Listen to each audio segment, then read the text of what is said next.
చదువుకునేటప్పుడేమో నీతి, న్యాయం, ధర్మం, ఆచారం, ఎథిక్స్, హానెస్ట్, ఇంటిగ్రిటీ, మానవత్వం, జాలి, దయ, కరుణ అనుకుంటా పోతారు గాని ఏమంటే ఒక్కసారి కొలువొచ్చిందో ఖతం ఇగో గిట్లా అవినీతికి పాల్పడతారు.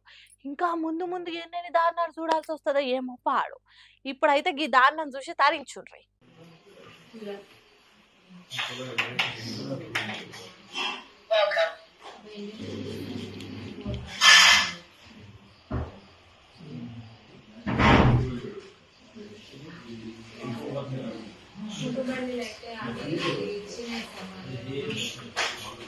సుషిరా మన హైదరాబాద్ లో మల్లపరి పైసలు కట్టల కట్టలు ఎట్లా బయటపడ్డాయో ఇవాళ పొద్దుగాల 5 గంటలకే ఏసీబీ ఆఫీసర్లు అంబేద్కర్ అనే విద్యుత్ శాఖ అసిస్టెంట్ డివిజనల్ ఇంజనీర్ ఇంటి మీద గట్టిగా దాడులు జరిపారు.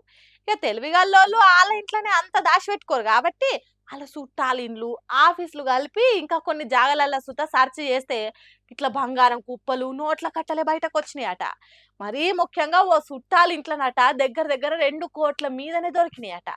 మరి ఏడికల్లి జమ చేసిండో ఎప్పటి సంది మూట కడుతుండో తెలియదు కానీ ఇంత సొమ్ము పొట్టన పెట్టుకుండు దొరా. మరి జనం ఇది చూసినాక కూత ఊకుంటారా?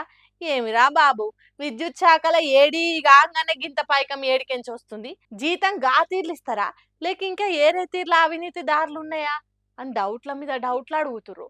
మరి ఈయన తాననే గింతుంటే ఈయన మీదున్న మోతవారి ఆఫీసర్ల తాన ఎంతగానం ఉన్నాయా అని ఏసీబీ అధికారులకు అనుమానాలు చురు అయినాయట. ఇక వాళ్ళ పని మీద వాళ్ళు ఉన్నారట. మరి ఎంతమంది దొంగలు దొరుకుతారో రాను రాను ఎన్ని కోట్లు బయట పడతాయి అని ఎదురు చూస్తురు తప్పక ఆఫీసర్లకు లంచాలు ఇచ్చినోళ్ళు.